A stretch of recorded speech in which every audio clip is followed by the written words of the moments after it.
अगर आप कनाडा का पीआर लेना चाहते हो तो कैसे आप एआईपी कैटेगरी के थ्रू अपना पीआर लगा सकते हो। बेसिकली एआईपी जो है वो होता है अटलांटिक इमिग्रेशन प्रोग्राम, और इस कैटेगरी के थ्रू आपको कनाडा की 4 अटलांटिक प्रोविंसेस का पीआर मिल जाता है, जो होती हैं हमारी new Brunswick, new फाउंडलैंड, Nova Scotia and Prince Edward island. तो इस वीडियो में हम बेसिकली बात करेंगे आप एआईपी के थ्रू कैसे पीआर लगा सकते हो, क्या उसकी एलिजिबिलिटी रिक्वायरमेंट्स हैं, क्या आपका वर्क एक्सपीरियंस की रिक्वायरमेंट्स है, कौन कौन से आपको टेस्ट देने हैं, और ओवरऑल पूरा प्रोसेस कैसे वर्क करता है। तो सबसे पहले मैं आपको ये बता देता हूँ कि 2 टाइप के लोग अप्लाई कर सकते हैं, या तो इंटरनेशनल स्टूडेंट जिन्होंने अटलांटिक प्रोविंसेस से अपनी एजुकेशन कंप्लीट करी हो, या फिर स्किल्ड वर्कर्स जिन्होंने कनाडा में या कनाडा के बाहर काम किया हो। हमारी जो फर्स्ट एलिजिबिलिटी रिक्वायरमेंट है वो है वर्क एक्सपीरियंस के ऊपर। तो बेसिकली लास्ट 5 ईयर्स में से आपने 15-60 आवर्स मिनिमम काम किया होना चाहिए। ये कैलकुलेट हुआ है जैसे अगर आप पर वीक 30 आवर्स काम करते हो तो आपके एक साल में 15-60 आवर्स कंप्लीट हो जाते हैं, तो ये मिनिमम रिक्वायरमेंट है। इसके अलावा जो आपका वर्क एक्सपीरियंस होगा वो फुल टाइम पार्ट टाइम दोनों को इंक्लूड करता है। वो पेड होना चाहिए, फ्री या वॉलंटियरिंग वर्क नहीं होना चाहिए, सेल्फ एम्प्लॉयमेंट में भी नहीं होना चाहिए, और इसके साथ साथ आप जब काम कर रहे हो तो आप यहाँ लीगली अलाउड होने चाहिए काम करने के लिए। आपका वर्क एक्सपीरियंस इन गिनी चुनी टीयर कैटेगरीज में से होना चाहिए जो मैं आपको भी बता रहा हूँ। तो बेसिकली टीयर 0 कैटेगरीज जो होती हैं वो होती है मैनेजमेंट जॉब्स, जैसे आपके मैनेजर रोल्स होते हैं, रेस्टोरेंट मैनेजर्स हो गया, माइन मैनेजर्स हो गए, क्यूए मैनेजर्स हो गए, ये कैटेगरी हो गई। या फिर वो टीयर 1 में हो सकती है जैसे कि प्रोफेशनल जॉब्स जैसे डेंटिस्ट, आर्किटेक्ट्स, डॉक्टर्स, या फिर वो टीयर 2 कैटेगरी में हो सकती है जो जैसे कि टेक्निकल जॉब्स, या फिर जिसमें 2 साल की कम से कम डिग्री चाहिए, पुलिस ऑफिसर्स हो गए, फायर फाइटर्स हो गए। या फिर वो टीयर 3 कैटेगरी में हो सकती है जो कि हो गई टेक्निकल जॉब्स या जिसमें 2 साल से कम की डिग्री चाहिए होती है। इसके अलावा वो टीयर 4 कैटेगरी में भी हो सकती है जैसे कि आपकी इंटरमीडिएट जॉब्स जैसे कि ट्रक ड्राइवर्स हो गए या फिर फूड एंड बीवरेज सर्वर्स हो गए। इन सारी जॉब्स में जब आप काम कर रहे हो तो आपकी जो वर्क या फिर आपकी जो जॉब डिस्क्रिप्शन होती है उसमें वो सारी चीज़ें ड्यूटीज़ दी होनी चाहिए जो आपके नॉक में आ रही हैं या फिर आपकी जो टीयर कैटेगरीज में आ रही हैं। तब हम बात करते हैं हमारी सेकंड रिक्वायरमेंट की जो है about international graduates. So basically अगर आप एक इंटरनेशनल ग्रेजुएट हो तो आप एग्जिम्ट हो वर्क एक्सपीरियंस की रिक्वायरमेंट से। इसके कुछ कंडीशंस हैं जैसे कि अगर आपने जो भी अपनी स्टडी करी है, लाइक आपने जो भी अपना डिप्लोमा किया है, डिग्री करी है, वो मिनिमम 2 ईयर्स की होनी चाहिए। जो भी आपने स्टडी करी है वो एक रिकग्नाइज्ड इंस्टीट्यूशन से होनी चाहिए, और वो इंस्टीट्यूशन उन 4 अटलांटिक प्रोविंसेस में से किसी एक में होना चाहिए। इसके अलावा आपने अब जो कोर्स किया है वो फुल टाइम होना चाहिए। ड्यूरिंग योर स्टडी आप at least 16 months one of the Atlantic provinces में जहाँ से आप स्टडी कर रहे हो वहाँ पे आपको 16 मंथ्स स्पेंड करना है।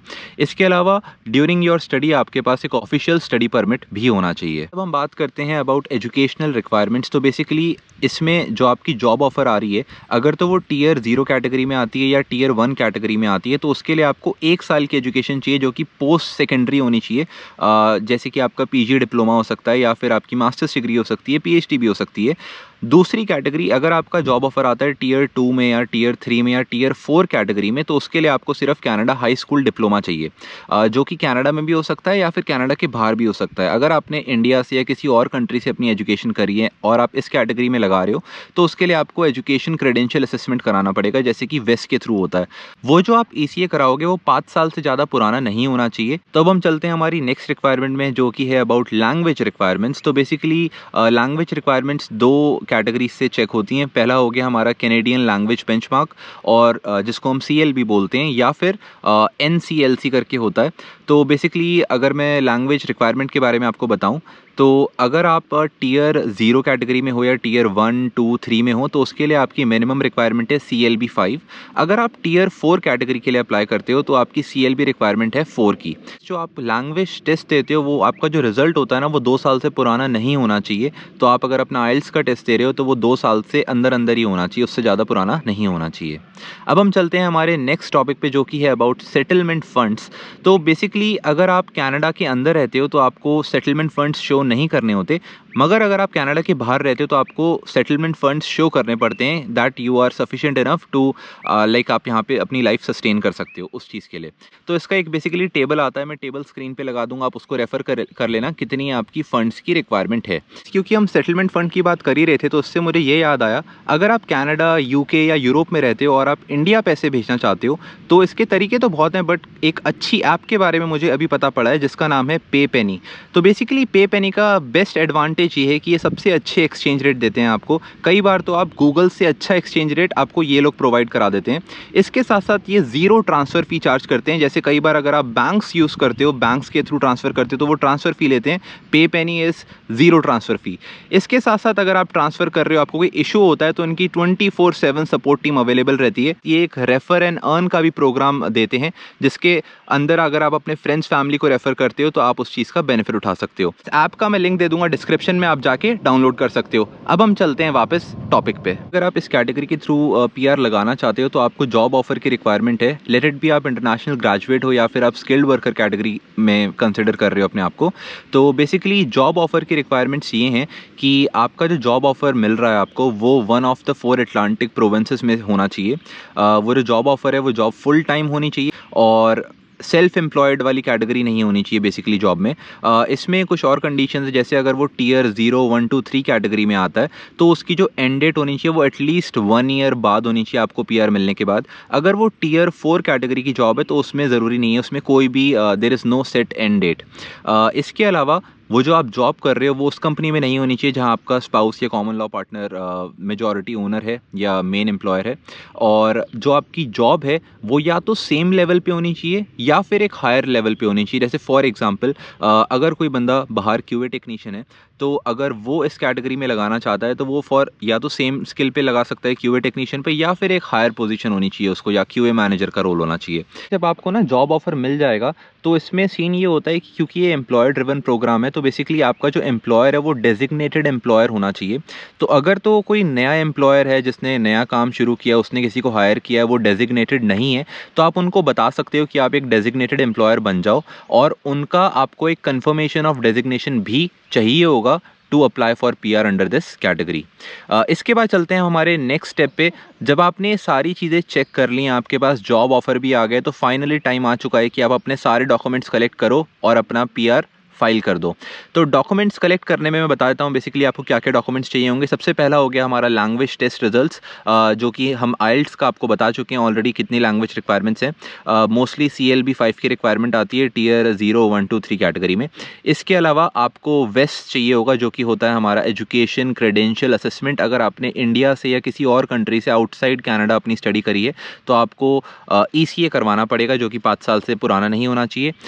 थर्ड डॉक्यूमेंट आ गया हमारा प्रूफ ऑफ फंड्स। तो बेसिकली अगर आप कनाडा के अंदर ही रहते हो तो आपको प्रूफ ऑफ फंड्स नहीं चाहिए होते, मगर अगर आप कनाडा के बाहर रहते हो तो आपको प्रूफ ऑफ फंड्स दिखाने पड़ेंगे to apply for PR. Basically ये दिखाने के लिए कि आप अपनी फैमिली को सपोर्ट कर सकते हो, यहाँ पे इजीली सस्टेन कर सकते हो। इसके बाद ना आपको एक सेटलमेंट प्लान भी चाहिए होगा। यहाँ पे काफ़ी सारे सर्विस प्रोवाइडर्स होंगे, काफ़ी ऑर्गेनाइजेशन होंगी जो आपको हेल्प करेंगी ये प्लान बनाने में कि आप कैसे अटलांटिक प्रोविंस से मूव होकर सेटल होगे, क्या आपका बेसिकली प्लान होगा। तो एक तरीके से ये लेटर है, ये जितनी भी ऑर्गेनाइजेशंस हैं फ्री में बनवा कर देंगी आपको, बट आपको ये लेटर चाहिए होता है और इसकी एक कॉपी आपको अपने एम्प्लॉयर को देनी होगी, एक अपने पास रखनी होगी। अगर आप किसी और कंट्री से कनाडा मूव हो रहे हो तो जब आप मूव हो रहे हो कि आपको ये लेकर आना है। इसके बाद जो सबसे इंपॉर्टेंट चीज़ है वो है सर्टिफिकेट ऑफ एंडोर्समेंट। ये सबसे इंपॉर्टेंट स्टेप है। आपका जो एम्प्लॉयर होगा वो आपको एक सर्टिफिकेट ऑफ एंडोर्समेंट देगा, जिसका मतलब ये वो एंडोर्स कर रहा है आपके जॉब ऑफर को। वो ये बताना चाह रहा है कि हाँ, मैं इस बंदे की हेल्प कर रहा हूँ टू गेट पीआर, इसको हमने जॉब दी है, हमें ये बंदा चाहिए। तो बेसिकली ये मोटा मोटा लॉजिक होता है इसका। जब आपको ये सर्टिफिकेट मिल जाता है फ्रॉम योर एम्प्लॉयर, उसके बाद आप अपना पीआर डायरेक्टली फाइल कर सकते हो। अब हम बात करते हैं कि आपको फाइनली पीआर अप्लाई कैसे करना है। तो सबसे पहला स्टेप जो होता है इसका वो होता है बायोमेट्रिक और फिंगरप्रिंट्स की रिक्वायरमेंट। सबसे पहले आपको वो काम करना है। उसके बाद आपको ये जो पूरा प्रोसेस है आजकल ये पूरा का पूरा ऑनलाइन हो चुका है। आप ऑनलाइन इनके पोर्टल पे जाओ कनाडा की गवर्नमेंट के, और वहाँ पे जाकर आप अपना पीआर अप्लाई कर सकते हो। उसके लिए आपको कुछ बेसिक डॉक्यूमेंट्स चाहिए होते हैं जो आपको फिल आउट करने होंगे, लाइक जो फॉर्म्स होते हैं। तो अगर मैं उन फॉर्म्स के बारे में आपको बताऊं तो एक फॉर्म हो गया आपका general application form for Canada IMM 008, एक हो गया आपका बैकग्राउंड डिक्लेरेशन फॉर्म IMM 5669, एक हो गया additional family information form IMM 5406, और एक हो गया हमारा सप्लीमेंट्री इंफॉर्मेशन जिसमें आपके ट्रैवल की हिस्ट्री होगी पूरी। इस फॉर्म का नाम हो गया IMM 5562। तो ये बेसिक फॉर्म्स भरकर इनकी एक डॉक्यूमेंट चेकलिस्ट होगी, उसमें भी कुछ सेलेक्टेड फॉर्म्स होंगे, आप उसको रेफर कर सकते हो कि कोई चीज़ आप मिस आउट ना करो। इसके अलावा आपको एक अटलांटिक इमिग्रेशन प्रोग्राम का फॉर्म है IMM 5501, वो भी फिल करना है। ये सारा का सारा जो प्रोसेस है पूरा इलेक्ट्रॉनिकली साइन हो जाएंगे आपके फॉर्म्स। इसके अलावा आपके एम्प्लॉयर को भी आपके लिए एक फॉर्म भरना पड़ेगा जिसका नाम है offer of employment to a foreign national under AIP process. तो ये फॉर्म है IMM 0157।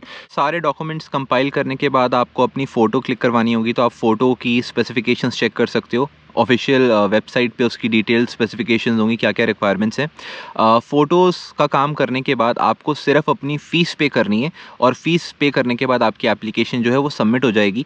तो अगर मैं आपको फ़ीस का आइडिया दूं तो बेसिकली एप्लीकेशन फ़ीस रफली $1525 है। देन उसके बाद एक और फ़ीस होती है इसमें, राइट टू परमानेंट रेसिडेंसी फ़ी, जो कि अराउंड $950 होती है। ये मिला के हमारा बन जाता है अराउंड $2500 के आसपास। इसके अलावा इसमें आपको बायोमेट्रिक फ़ीस, अगर आपने बायोमेट्रिक्स नहीं कराया हो तो आपको बायोमेट्रिक्स कराने के भी पैसे देने पड़ेंगे।